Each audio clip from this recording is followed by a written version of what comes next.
Rio de Janeiro with a big man. Welcome to Rio de Janeiro. This is Abid Imam. I'm super excited because my guest for you is one of Australia's coolest people, Nina Agzarian, or better known as Nina Las Vegas. She's a music producer at her own label called NLV Records, a world-class DJ, and formerly the host of Triple J's House Party show on Saturday nights.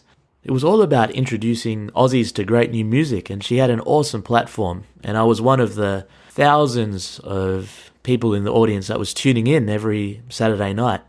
So it was a bit of a voice of mine and my friend's youth. She's achieved a lot making music and getting traction with her record label.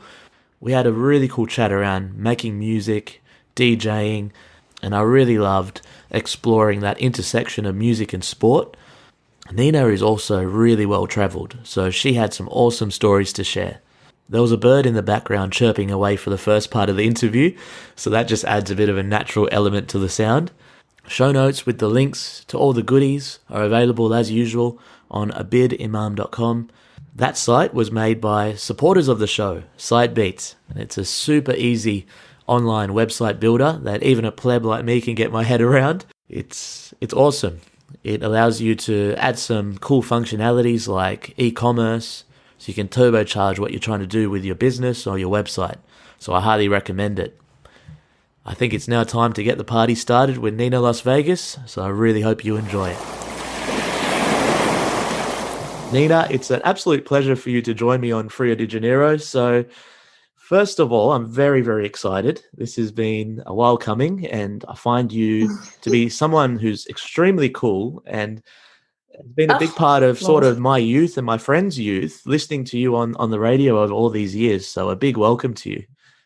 Thank you. Thank you. Yeah, it's funny. I haven't been on Triple J for 5 years, and I definitely feel like the generation that listened to me are kind of getting older in a nice way. So, but that's why I left, because I was, you're meant to give space for the new gen. Yeah, I'm 92 now, so I've really moved on. Yeah, everyone, when new kids kind of that discover me through my music on my label and ask, like, they'll say, how old are you? And I just tell them, like, I'm 35. And they're like, what? I'm like, well, Google me. Like, so like literally, like, I don't know how else I'm meant to hide it. And also, if I was any younger, I wouldn't have done all the stuff I've done. I just own it. I'm like, I don't feel 25. I don't feel 35. I feel 25. Especially when you're involved with a scene like that there's a lot more youthful vibe to it. It probably does keep you a bit younger, doesn't it? Well, yeah, and also because I have transitioned after the radio. I transitioned into a leadership role. Like I transitioned into curation and running the label. So I stepped into the business side, and I'm finding that in that world I'm very young. Like, it's run by white old men. So, like, for me, I feel like, I'm considered youth. I got my gallbladder taken out in the middle of lockdown, like just after it kind of opened up again around June. And they kept calling me a young person. Like, I had to kind of be like, I'm 35. Like, is that young? And they're like, honey, anyone under 50 is young in our books. I was like, okay, good. Like, surgeons, everyone under 50 is young to them. So it was kind of a nice, like, oh, that's good. That's good to know. I'd love to start with your heritage, because I understand your parents, the multiculturalism. We spoke even before this, that it's a big part of this show. Would love to explore that with you. So basically, my dad is Egyptian with Armenian heritage. My last name is Agzarian. So, like, it's diasporic. Like, it's how it's spelt. So when people see my last name, they instantly think Armenian. So because of the IAN, and then my mum is like a settler, like she's from Albury. And the story of them is they met in university in Albury. My dad immigrated to Australia when he was like 10, and he's one of 4. He was the youngest and he has a twin sister. So his family came from Cairo. They actually grew up in a place called Zazig, like in Port Said near the beach of, like, people don't realize Egypt is a coastal country as well, and so they grew up by the sea pretty much, and then moved to Cairo, and then my grandma's family is the Egyptians one, and they kind of dispersed all around the world, as all immigrant kids know that everyone is everywhere. So we have family in Lebanon, in Paris, in New York, and apparently my grandfather, who I never met, was 54 when he immigrated to Australia in the 70s, and was considered too old for Canada and a few other places. So Australia was kind of second on their list. And then they went and then like, you know, did the Bongilla camp with all the, it was white Australia policy, I'm pretty sure at that point. So all the kind of Lebanese, Italians, Egyptians, lots of Egyptians came over on the boat. And then in Albury, which is just so wild because that's where my mum's from. So when you think about it, they're the same age, and they were literally, mum was at school while dad was literally in a room for 5 people in a box, you know, like for 6 months. Like, it's just kind of wild. And like, this is the, you know, that's just what they did when people immigrated here. They're like, it's not even, I've been there. We went to, it's a now a historical, it's part of, you know, it's a museum, because you go in and yeah, it's just the tiniest rooms, and like, they weren't refugees, they were like immigrants. It's just a bizarre experience to think about it. And then so then dad and mum went to university in Wagga and met, and then then had me and my sister. So I have been lucky, because unfortunately my grandfather passed away before I was born, and pretty quickly after he moved to Oz. So my dad had a very strange, just like a different kind of journey in Australia without a dad early on. Like, I think he passed away when he was like 18. And then my grandma was like the matriarch. So like we would go to Sydney, but because we didn't return to Sydney, we stayed in Wagga. Like, my cousins can speak French. My cousins can, you know, we didn't have that luxury. I tried like heaps in my 20s. They would always try, because they would speak French in Australia. It was much easier. She kind of hung out with French people, and they would hang out with Egyptians, but, you know, they just did the assimilation thing and like went from Coptics to Catholic because it was a closer church. Like, you know, like all that kind of stuff. So yeah, so we're not Muslim. We're Christian. So, and that's from that side. But yeah, because it's funny, because race and multiculturalism is a big part of a lot of people, like 2 out of 3 Australians, you know. But it's interesting because I grew up in Wagga. I'd never really, I hadn't met anyone really with the same, like, I just remember in high school, people like, asked your grandma about World War I or II or something. And I'm like, I can't, like my mum's parents, unfortunately too, like, passed away when we were pretty young. And so they were really cool, but also very old school Aussie. And like, my nan passed when I was like in year 3 or 4. And then my pop had dementia. So like, I kind of, you know, he was around, but not really around.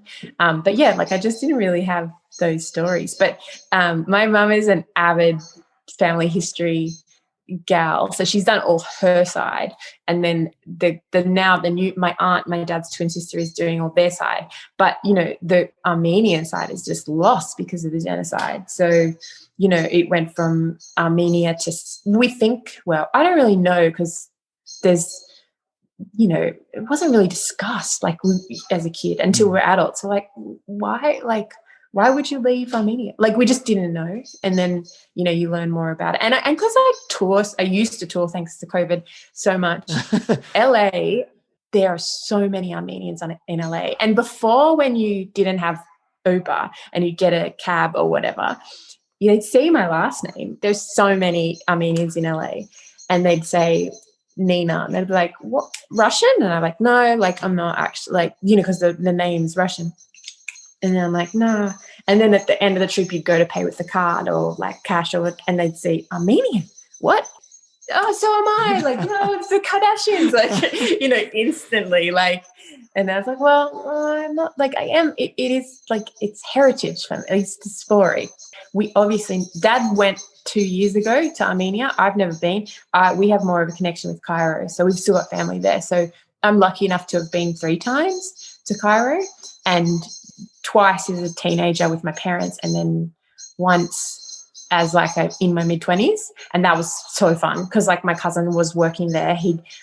They're like upper class Egyptians, so like we had drivers and stuff, so it's like a very different experience. But it's like, I guess that's what that kind of country is. It's like the rich and the poor, and they were the rich. I definitely empathize with you on those cab rides. I remember in New York City there's a lot of Pakistani drivers, and my dad's from Pakistan, so they see, Abid Imam, and they're like, "Oh, you like cricket?" And we start talking about Australian cricketers. Yeah. But for them, it's a bit of a psych out to see someone who looks like me but speak with a really Aussie Australian accent.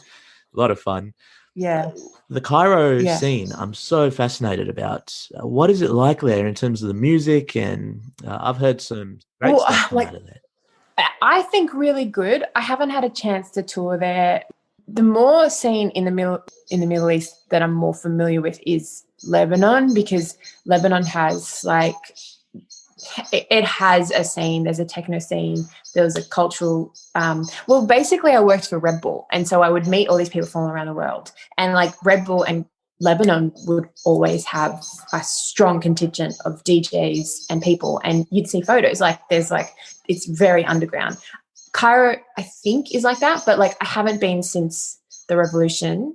No, I went just after, and that was like it was like 2013 or 14. So it was when everyone had come back, and like all the young people were wanting Cairo to explode and be cool.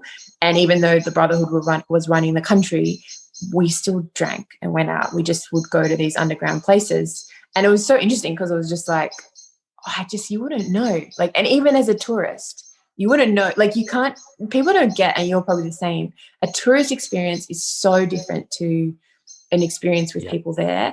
But when you're a DJ and when you get to travel, it's also amazing too, because you meet the promoters and they take you to the spots, and it's almost like you get a tour guide that's into what you like. So like I was lucky enough to go to India last year or the year before, and I spent 5 days there, and I did 4 shows in 5 days, and it was just the most privileged experience because I would get put up in nice hotels and someone with me, and you kind of realize traveling, like how similar we all are, like no matter what happens. And I really, the last 5 years have been a lot of that. Like I've been so lucky to tour and travel, because sometimes I take it for granted that I could go anywhere in the world and I would know someone at this point, from a connection or someone, or asking. Like I could go to Cairo. My cousin he's in London now.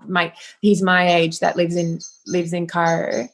If I went there now, like if I could get on a plane and fly there, I could call him and say, do you have anyone that could link, and he would just put me up with I could stay with my, it's removed cousins, but we're all like family. So that would just get put up there. So yeah, it's one of those things where I feel really lucky. And the Egyptian scene, I just can't really answer that because I think the world's changed so much, but I definitely know, just like if you'd asked me a year ago, I'd probably be more familiar about it. But I just don't know how these countries have survived with COVID or anything, because you see what is happening and that you don't know what to think on timelines and whatever. Like, I think the numbers in Cairo are pretty high again. Like, I'm not sure.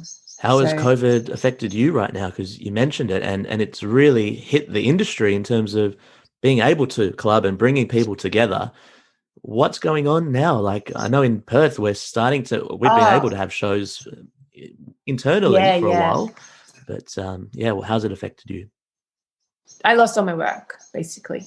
So like I had a big touring year ahead, and I'd worked really hard to build that over the last 4 years. And like this year had felt like the first year where I'd kind of left the Triple J head. Like it just wasn't known for Nina's Triple J. I'd known for my music and my label, and I'd worked really hard and touring, and I had a big summer in Europe planned. I was in London and was planning to be there till August and going back and forth, and I'd had flights booked and everything. So I lost a lot of income, but I didn't lose money because I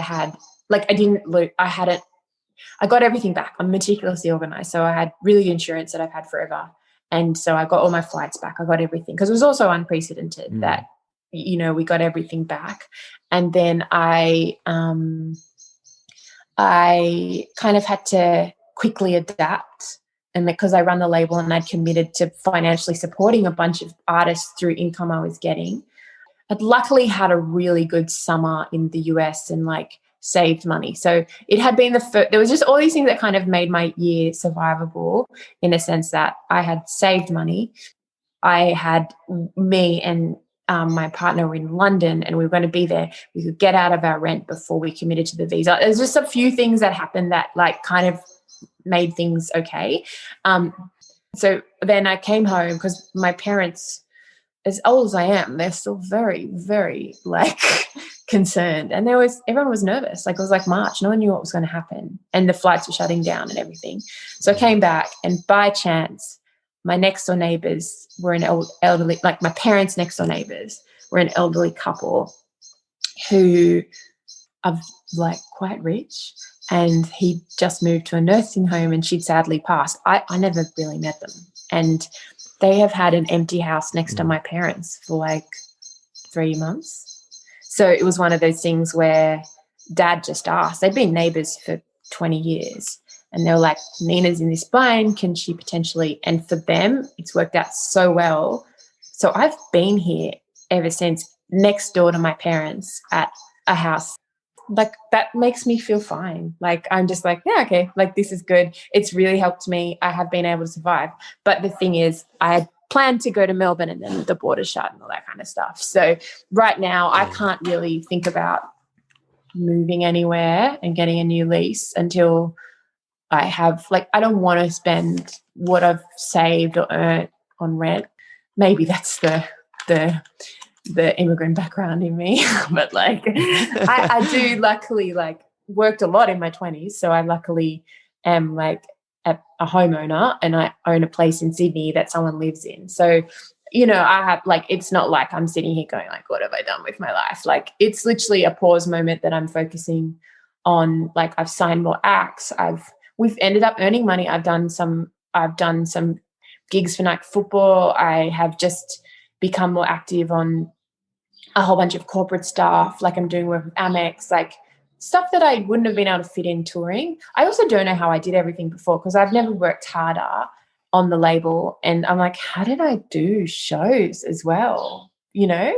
But so it's really been good. And it does kind of like, it's a funny one, because there's so many positives about this year, and like so many opportunities were lost. And especially for my partner, he makes music too, and he was in sessions. We just got to London and all got set up, and like being around all these acts, like that's how you get, like, he's a beat maker, like he was steps away from some really cool things. It just would have been hanging around a little longer, you know, like that's what it would have been.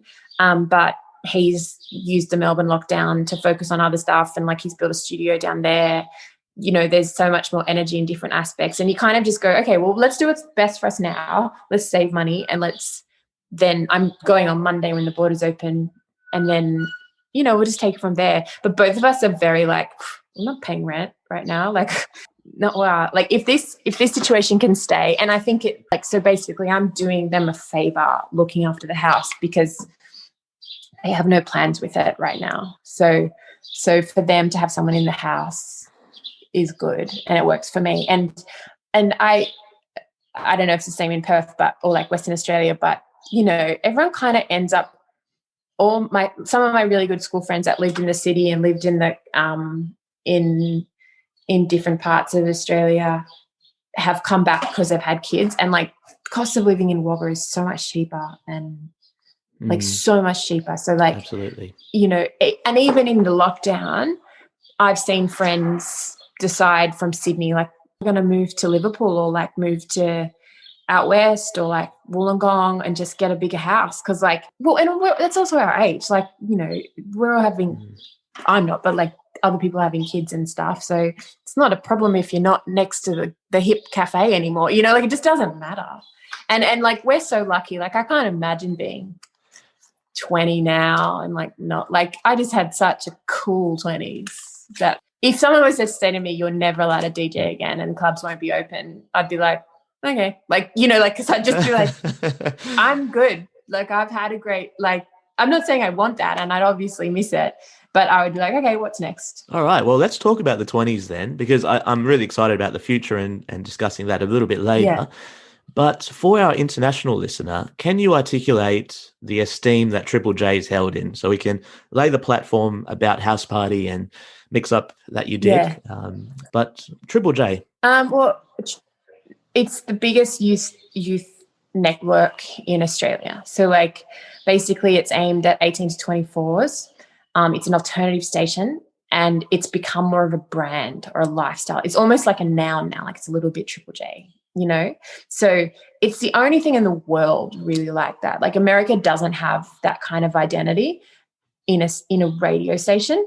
The BBC kind of, you could say the reach is like BBC One, but the music we play is like BBC Six. It's so funny because like you're so ingrained. I was there 11 years. I still say we. Like like it's something you find yourself like every time I type triple, like if you want to say triple check or like I always type Triple J. You can't help it. It's so funny. Like there's like little ingrained things because I was institutionalized by the institution. So like because ultimately it was, and it's paid for by the government. So the other thing about it is that when I was there, you aren't paid a huge amount because it's a government job. It's taxpayer funded, and it is a job. And we have editorial policy, so it kind of gives a bit of power when you leave because like I was never allowed to do corporate stuff, and I was kind of relieved that the influencer and social media, it was big, but not big like it was today. Like when I started, I was like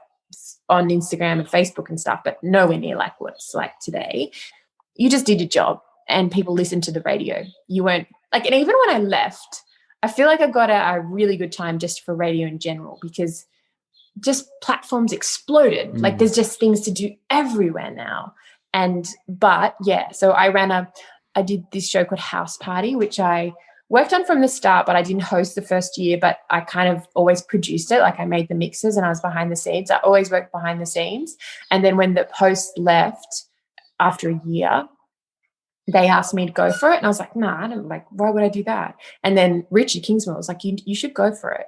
And so then I put a demo in and they didn't like it. And then I was like, I am not work on the show if I don't host it. Like if something flipped, I was like, I have to host it. Like you have to help me host it. Like I made this show. Like I made everything like, and so that was that job. And I did that for 5 years, but it was like every Saturday Night Live. And I wanted to travel and DJ more. And I just 5 years was enough. And I'm just like, I'm not someone that sits there and does the same thing over and over again. Like I really can't, and I can't fake it.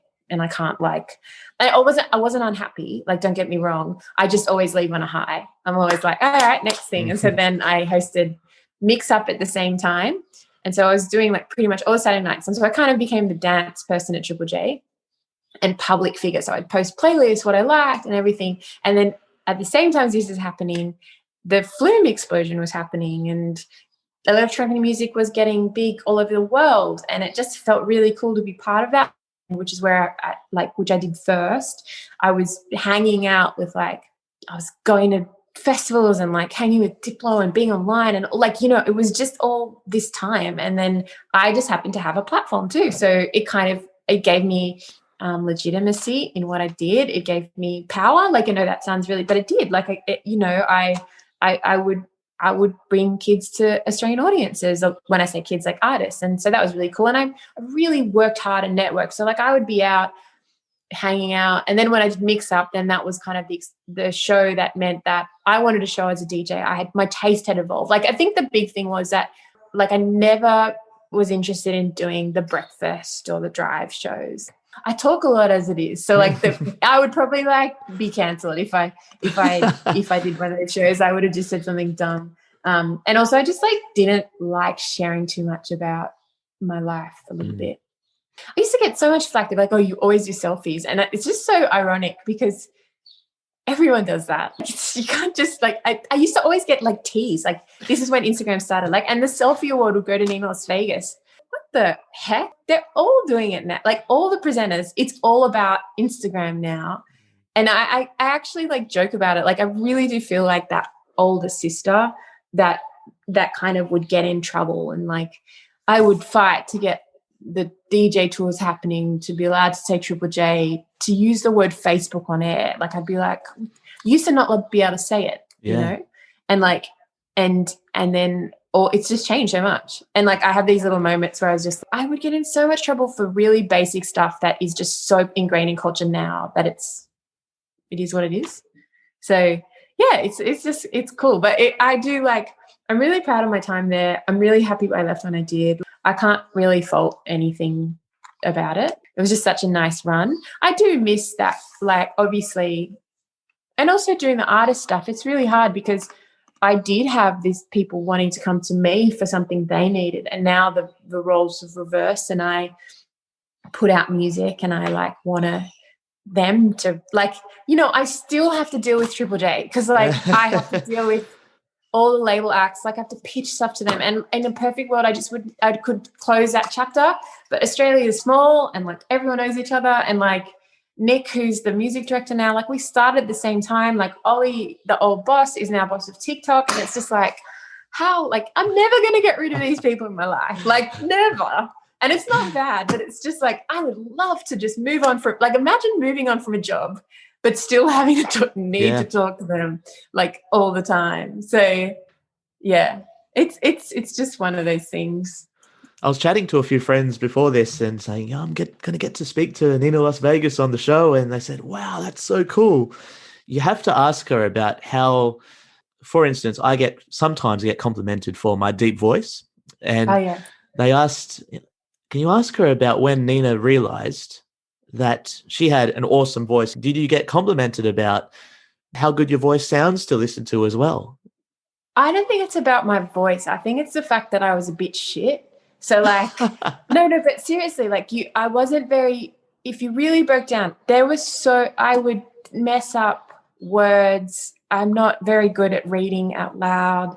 Like, and I think people resonated with the fact that I'd be like a bit stumbly and a bit cool. And like, I think people like that. I don't know. I just like, you know, if I made a mistake, I'd be like, oh, sorry. Or like I'd get in trouble a bit because I'd play a song which they'd be playlisted, and I'd be like, yeah, I don't really like that song, but, you know, I see what people do. Like I'd say, yeah, I'm thinking, don't say that. Like, don't say that loud. But I think people just liked as well. And because looking back at it now, I don't know. I don't think my voice was always like that. This is definitely like, there's definitely a radio voice. I'm trying to think, when I'm talking to you now, I can hear myself do the radio voice, but I'm trying to think of like, I think this is my phone voice. I can't work it out. Like, you know, I don't know. If something came up and was like, would you host this show? Like a few podcast opportunities came up recently, and I just want to do something that's so good. So I've done a bit of radio for Red Bull. I did some paid stuff years ago, but it was very niche. So like no one really heard. Honestly, with the pandemic, everyone is looking for work right now. So like I am happily not engaging in those conversations. Like I don't really want to be presenter. I don't really want to be like, I did this Nike football Zoom launch for the Australia kit with the Matildas and the Socceroos. Saw that. That was awesome. Well, it was the first time I'd done anything live, and they gave me the script like 30 minutes prior, and like I look back at it now, and I think I did, like, it was cool when I could talk, but I was just so out of practice of doing the live stuff. I was just nervous, and because but then I had heaps of fun. I want to work with them more, especially with the World Cup coming up. And I want them to know that, like, I'm willing to put that work in. Because, like, when I went at Triple J, like, people don't realize, like, when I started, I was 24. I'd done one mid-dawn before they gave me that show. Mm-hmm. And I just was shit, like, so shit. And they would every week we'd have air checks. They'd give me tips. Like, Richard was really good. The boss at the time, Chris Scadden, they would just give me feedback. And then kind of the more comfortable you got, I'd stop writing. Like I used to write everything down and do it. And then like 3 years into it, I'd just be like, here we go, let's go. Yeah. But yeah, I don't know. I don't really know. I think as well, because like, I don't like, everyone at Triple J is pretty dorky, and maybe I was just cooler. Like I tell everyone, like, I'm just actually was the coolest. Like I can't help it. Like, well, I love that answer. I want to talk about football because I love that you are a football fan, or soccer, as many people say.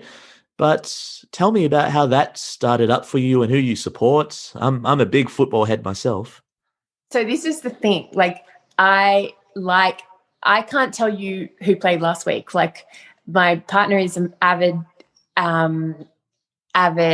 Premier League fan. So because we've been together like 6 years. So I, in turn now, it came back into my life. So basically when I was in high school, primary school, I played a lot of football. My dad was just like, two girls who's like, you girls are playing football. We didn't really play anything else. We did all the sports, but he loved us playing soccer, So, and this was before, it was funny because like 2 weeks ago, I walked up to Duke of Kent, which is around the corner, where I spent 4 afternoons a week for like 5 years of my life in high school training. And I went to see my friends, little kids play who were like 6 and 5. And I can't tell you, it was just like more girls than boys. Like, it just was just so cute and cool. And because now I know through FFA and women's soccer that, they have a 50-50 participation rate until a point, and then it changes. And what they want to do by 2027 is keep that participation up till 17. Like, yeah. I've kind of done all the research about why women don't play. So I did it. I loved it. Then I got into the Riverina Academy sport for it. And I was in the first lot of girls that had ever trained with guys. So it was horrible. Like, no one knew how to talk to women. I was 11. I hadn't had my period, and they told me I was fat. And I was just like, it was just, everyone was so new to it. And it's the same training camps. I think they do, I don't know if it's what it's like in WA, but in New South Wales, they do country New South Wales, Metro New South Wales, and you have a national tournament external to the school stuff. So that's the feeder for A-League didn't exist then. So and Women's League didn't exist. So they would do the feeder before you'd play for universities, and then you'd play for you would play for Women's League, 2003. I can't remember.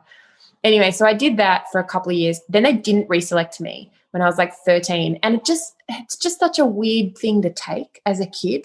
I didn't know how to train. I didn't juggle. I just played football and I was kind of good. And then they'd send you home with hours of practice and juggling. And you don't get that makes you better. It's so weird. But when I think about it now, I didn't know how to train I was a kid. And so I got dropped, and then I was like, I want to do it again. And when I was year 10, I tried again. I trained heaps. I ran heaps. I was there for I kind of started telling in year 10, I did I got selected for New South Wales country, which is girls from Bathurst, Wagga, Junee, Riverina. It's the girls that aren't in the metro cities. And it was with I trained with Sally Shippard. She was around the corner. I trained Bernie Manor was for the Matildas. The Blackwell twins, Alex and Kate, who now are now New South Wales. They play cricket for Australia. Beth Kennedy, Josh Kennedy's sister. That is a big name. And Josh I played with. He hit me I can remember Josh Kennedy kicked the ball in my face when I was 11. And I actually met him at the launch, and I was like, oh, I've trained with you and Beth. And she's a lawyer now. And the Chapmans, Amy and those girls, there was so many Riverina girls that I'd play with. And then I can't really, I remember going to the camp and they're like, all right, Nina, I need to talk to you. And I was like, oh my God, I'm getting a run. I'm finally getting a run. And no joke, the guy's like, we need you to organize a talent quest. So when it kind of hit me, I wasn't ready to commit to just that. So I didn't do it in year 11 and 12, and I was so much happier. I was just I can't do this training. And then it just was never, maybe if I did it now. And then at university, I kind of tried to keep it up a bit. So I played for Sydney Uni. I played for a few things. And then I just played for Women's League, and we all kind of sucked. And I was just so much effort. And I was new to Sydney, and I wasn't really connecting. It wasn't particularly, I didn't really have friends in the sport. I would go and where I was making friends everywhere else. I was making friends in music and stuff. And soccer just became a bit of a job. And I just think because you don't have to play something to like it. Like, Sure, you know what I yeah. mean? Like, Yeah. and I think that it's nice to have a kick, and I have 2 balls here, and like, there's, you know, I am around the corner from my old stomping grounds. Like, I see it and I get really nostalgic because I'm just like, oh, I was just here so much. And then the kind of Matilda thing happened through Nike. They'd heard I play, like, I kind of didn't play, and then Sydney, a manager found out that I used to play, and like Music Copa was this like industry comp. And then Nike Football, like Nick and the guys there, they kept hounding me.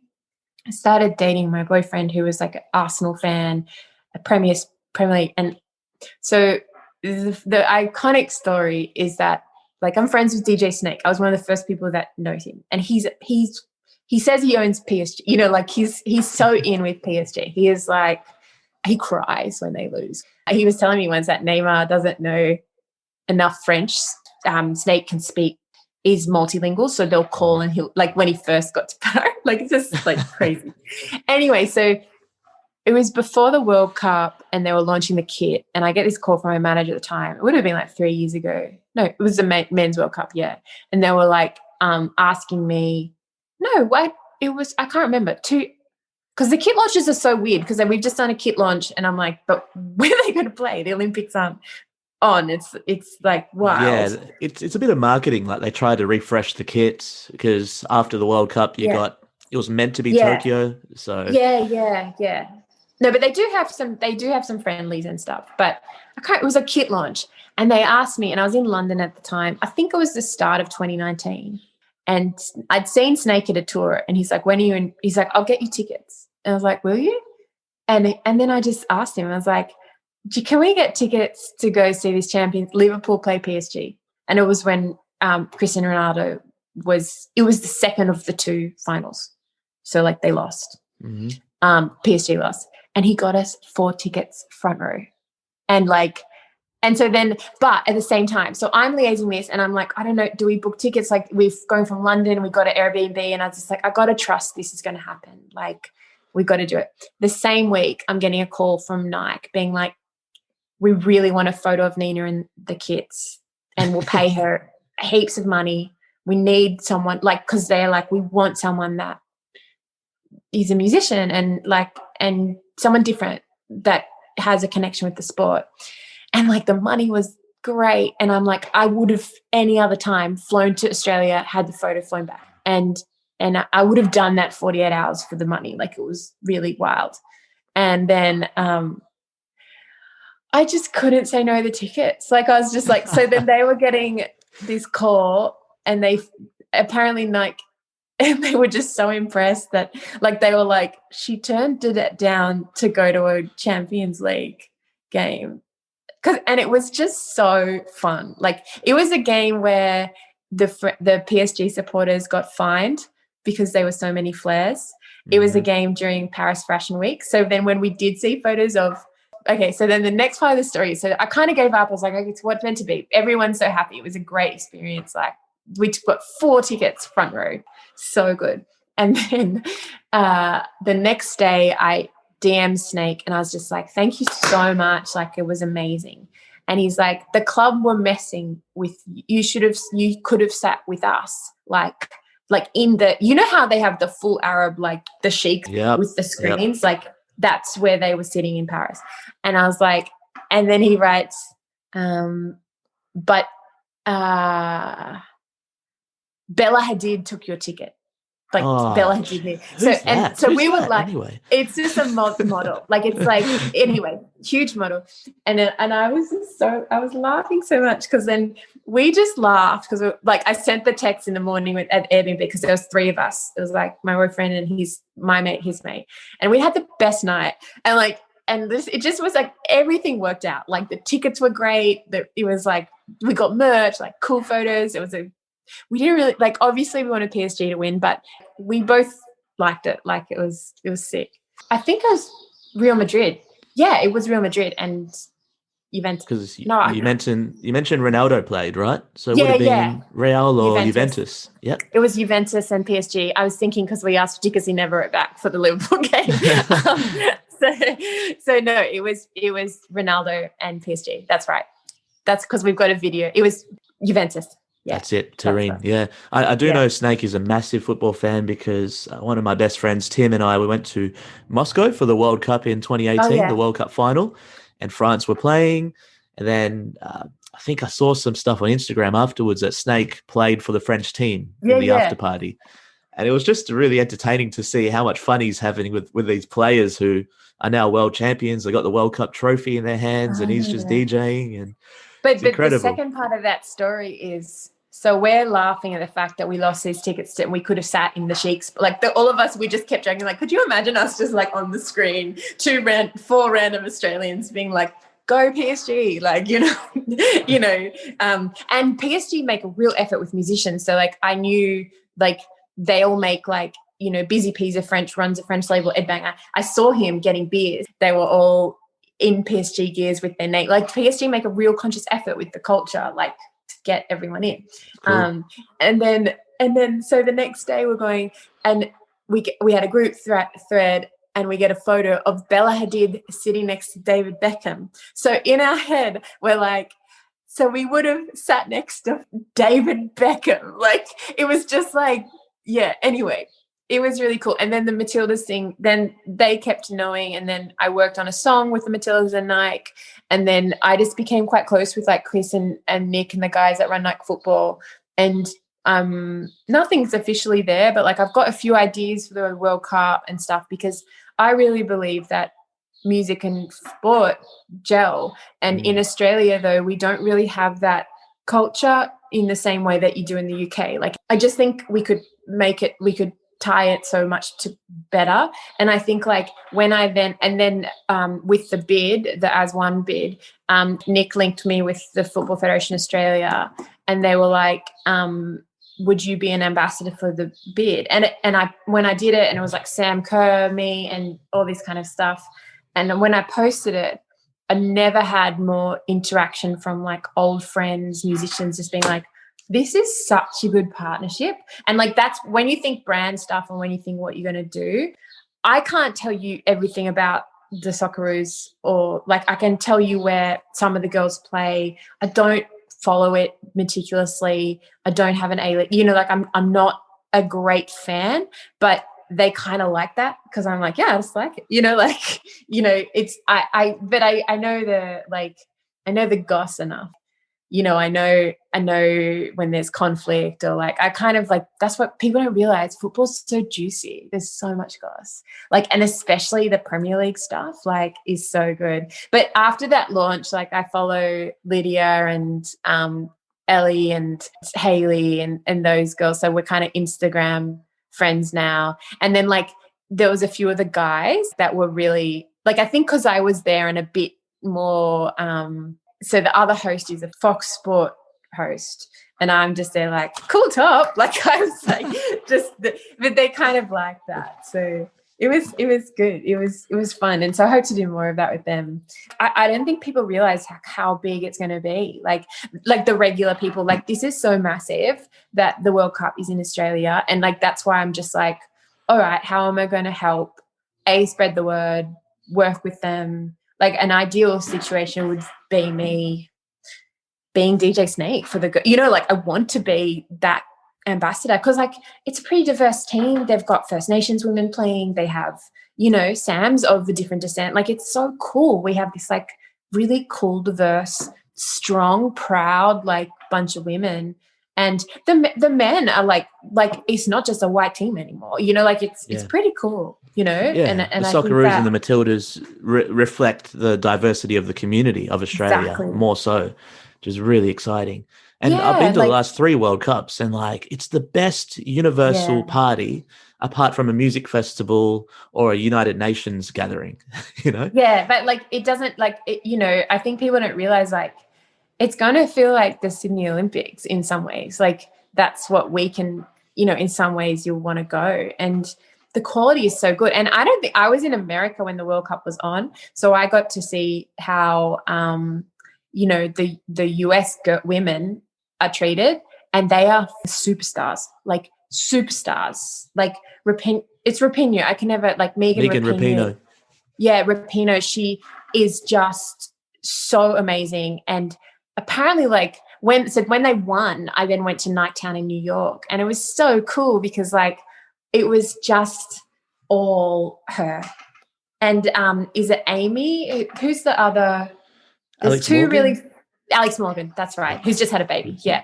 So like it was pretty impressive. Like it was so cool, and how powerful they were against Trump, and like so many people followed them because they were just so good. And I don't think people realize. Well, we do, but like the greater public don't realize how great the sport is aside from the Matildas. And I think that because everyone was kind of, mum and dad were telling me like once the Matildas got out, you didn't really hear about it. And it's like, we're going to get involved in all of it. Like, it's like, you'll just get involved in all of it. It's going to be great. And when you travel a lot, we're talking about those taxi rides or Ubers, football is like this common language. You can talk about what's your team, and people, it's a way to create friendships, which is cool. And on that note, I want to talk about, I guess it's a good jumping off point, Diplo, because he's very involved in football too. He loves the sport, but he's got a team right now. He's got a team, yeah. I think they're like in one of the third divisions or second division of American football. How did you get to know Diplo? Because I'm a big fan of his international perspective and how it permeates into his sound, and I find him a very fascinating character. So your history. That is like the key. He's just hyperactive. Like he's a true researcher. So like, if he likes something, he'll try to meet the person that created it, not like, it's pretty wild. I just met him online, like in the day of forum before social media. He was on a forum that a lot of us were on. So there was like a core group of us DJs in our 20s when he was a little bit older, and he did a bunch of shows in Sydney, and I would help my friend Levins in a drive. So like he would do these tours with these big DJs for like who are massive DJs now for like $500, and I would pick them up from the airport in my like 1984 Ford Laser, like, and it was just, that's how we met. So yeah, and then he did Heaps Decent with us, and it's hard because it's actually, I've known him for like 13 years now. I've got a lot from him, and like he will help me. If I said to him, I really need this, whatever it is, he would do it. And he was like that for a lot of people because he's known me for so long. He stayed at my parents' house, like, when we did, like, it's just a long history. But yeah, I don't love like his music. He can't stop. For me, I'm just like, you could have a break, you could be, but he won't. It's kind of impressive, but also like, I love old Major Lazer more than new old Major, but I've told him that. Like, I'm just like, I miss when it was kind of this new thing, but he's also a genius and smart and like an investor in Snapchat and like across, like working on Fortet before everyone else. Like he's just always on the pulse. So like it's really impressive to watch. When he does like something, you're onto something cool because he gets it. For someone who's in his early 40s, it's kind of wild how much he can understand different generations. Like it's such a rare skill, like for him to go and switch between. You mentioned Heaps Decent, and I don't know if a lot of people understand or know just what that awesome organization does. Yeah, so when I was, 2004 or 5, I think, 6, I can't remember. Diplo came and did some workshops at First Nations communities and then wanted to start like an organization. We were all really young and stuff, so we kind of got all this gear from Diplo and we started hosting me and my friend Levins, and then a festival company, Fuzzy, who do Field Day, and we were stealing a lot of their acts when on their off days to go to juvenile justice centers and be like, hey, you're in a workshop? I kind of can't believe how we did all that. We were just hustlers. And then the Fuzzy was like, let's make this legitimate, because like we're worried that you got to have organizational DGR status and like board. You can't just take donate, like all the stuff we didn't know. So then they formalized it, wrote a constitution. It became charity and like a legal like organization, and they help us employ a board member, like employ a CEO and a manager. And 2 women kind of changed it. One woman called Erin Morrissey, and then Nerida Woods, who we work with now. And like they have just built the organization. So it's now 13 years in. I'm on the board, and so is Levens. And we do, well, with the pandemic, kind of JobKeeper saved a lot of organizations because like they would have just gone under, and we didn't, which was great. And so they do a whole bunch of, it's an organization now, not necessarily for just First Nations people. It's because we're white fellas, like we can't really, claim that or do that. But we do work with a lot of Indigenous communities. We work with a lot of multicultural communities. We work within the Juvenile Justice Centre, within refugee centres, so it's marginalised young people basically that we run music workshops, but also art workshops now too. So we do a lot of visual art. We've diversified because it's a multidisciplinary existence. So we can't just go in and record a song. Like now we do 3D videos and animations and filming and storyboards and it's really good. So there's 4 ongoing monthly programs. There's weekly ones. There's about 8 facilitators at work, and we run off grant money. So if anyone wants to donate, that'll be great. So cool. We'll put the link in the show notes for sure. Yeah, but it's good, and for a company that has, an organization that's gone through a pandemic, we've survived to this point, so that's good, and back doing workshops and stuff. But we do such it's so cool. Definitely link the website because I'm not giving enough justice how many programs there are and how many different people it touches. I was actually having a chat to Nerida Woods and Adam Bozzetto through a Digi Engage conference I was part of earlier this year, and it really piqued my interest in looking at DJing. And then just out of luck, 2 weeks later, I was walking down the street in Northbridge here in the city, and there was this art exhibition going on, and it was run by Soul Alphabet, which is this platform run by African women to support the black and brown community through music and art and other creative things. And they had just started this new project called Take Up Space to give the opportunity for black and brown artists to learn DJing and try and get a better representation in the Perth nightclub scene. There are these monthly workshops now that we get to do, and we're getting taught by these cool Perth DJs who are putting their time into it. So Sarah, big shout out to Sarah T, Rock Riley, Nafta, Sepse. I think I've met. Linda. I think I know Rock Riley. I've seen them online. No, it's cool. Perth's cool, man. I think, and even being in Wagga, you can do a lot more community engagement so directly. Sometimes the cities make it hard because price of living, it's Redfern's not Redfern anymore in the same way. So a lot of the work the guys have to do involves an hour travel, where Perth I feel is a little bit more community minded because it can be, well, especially during the pandemic, you literally shut yourselves off from the yeah, I mean, this winter felt like a summer because we were able to go out, and we just felt this privilege of being able to. And the outpouring once the lockdown finished here was quite awesome. But Nina, what were the initial gigs like for you as a DJ? What do you remember from you actually discovering DJing, and how did you get to become, let's say, a master at it or very good? Honestly, I just did whatever came to me. And when I started, it was peak going out. It was, clubs were open till 6. People were energetic. This is a different time. Always a full, more full shows than empty as a young DJ. So that was pretty privileged and lucky because doesn't happen like that now. The mentality about going out, especially in Sydney, is just totally changed. It's you do stuff at home. It's expensive. People do drink less. Scientifically proven people are less wild. So it was just, I don't know. I can't really remember, to be honest. It was just so fun, and I had friends everywhere I went, and I'd be able to stay in Melbourne for a whole weekend, and then someone would pay for me to fly back, and I'd go to work during the week, and then I'd go to Perth for 5 days and come. I was a platinum flyer from 25, just crazy, but also looking like rat shit everywhere I went and not sleeping and yeah. So it was funny because that's just how I did it. I just practiced as I played. And then once I got more into producing, I'd start editing stuff, make mixes, make edits. And the radio was so lucky too because I'd try things on the radio and no one would text in. I'm all right, not that one. And then I'd get to know what song was popular. And you could do that now with Spotify charts and Shazamming and stuff. But Yeah, totally different time.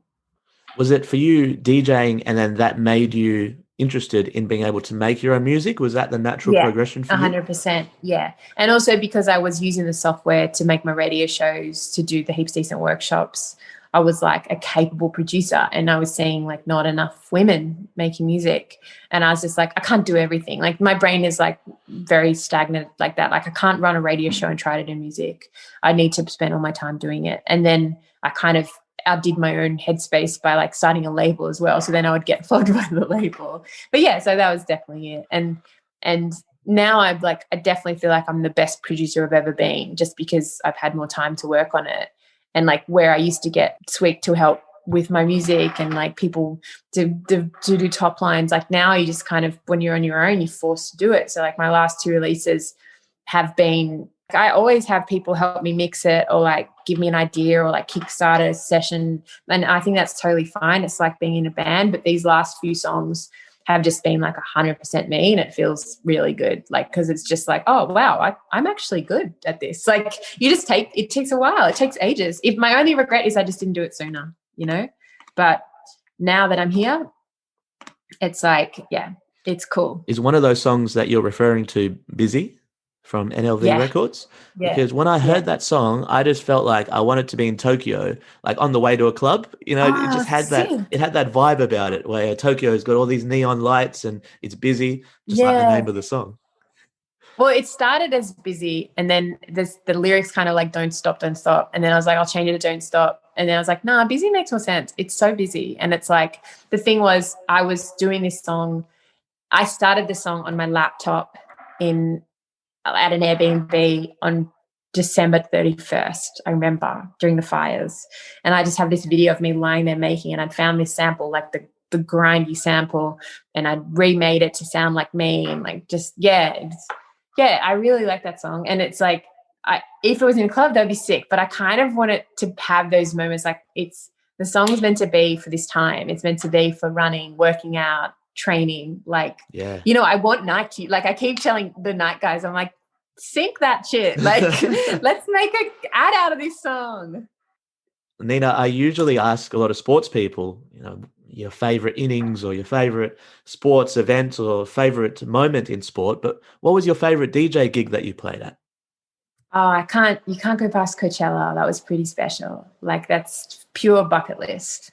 But then like other things, like I've had some wild, like I had one gig in Poland with Red Bull that was just one of those gigs where I was with all these people I was working with, and usually the kind of the old mob like us, we like if we would, once our job was done, we'd go, because like we don't stay out till 7 anymore, you know. My set was at 4, and like everyone stayed, and it just was one of those moments where I felt like such a pro, and like it was just such a cool club, like everything worked, cool club, cool visuals, dark vibe, like it was just everything. Yeah, so that was like Red Bull 3 style, like 2018. Yeah, it was really cool. What would you tell a DJ who's just starting out now and is driven, hardworking, who's going to put the work in? But what's some advice that you've learned over the last 10 years, 15 years that can help someone on the way up? Be able to, always dance. I love a DJ that dances. And also be okay to work with the crowd. So like, don't be too precious, because in a time like this where, especially in our country, it's hard to find niche spots to play exactly what you want. So just be more flexible. And it doesn't mean you have to play stuff you hate. Just be really open to a lot of music. So I think you should always have a backup USB, to be honest, of like songs that you're okay to play. Yeah. And I'm also like, play something for the crowd and then 2 things for you. That's the mentality. Nice. Nina, I know you're very busy with time. One last question. Is there anything you'd like to leave the audience with? I know that we'll put some of the things in the show notes that you mentioned, but one last message to the audience before we go. Oh, that's a tough one. I think everyone now, and especially this year with Black Lives Matters and all this discussion about community change, I think if you're in a position to do something and be more open-minded, you should. So before you make that decision about the lineup or the set list or the feature artist, or even like where you choose to eat.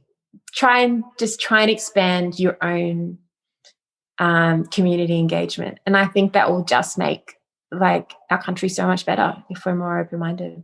Well, Nina, thank you so much for helping make music in Australia so much better, and I hope you can take over the world with NLV Records. We'll definitely be following. Me too. This was so cool. One podcast at a time. Thanks so much, mate. It was really lovely. Bye. How good was that? Nina Las Vegas for an awesome chat. All of the goodies and the links will be on abeardimam.com. Make sure to check it out. Thanks to Sightbeats. And until next time, keep smiling, keep scoring.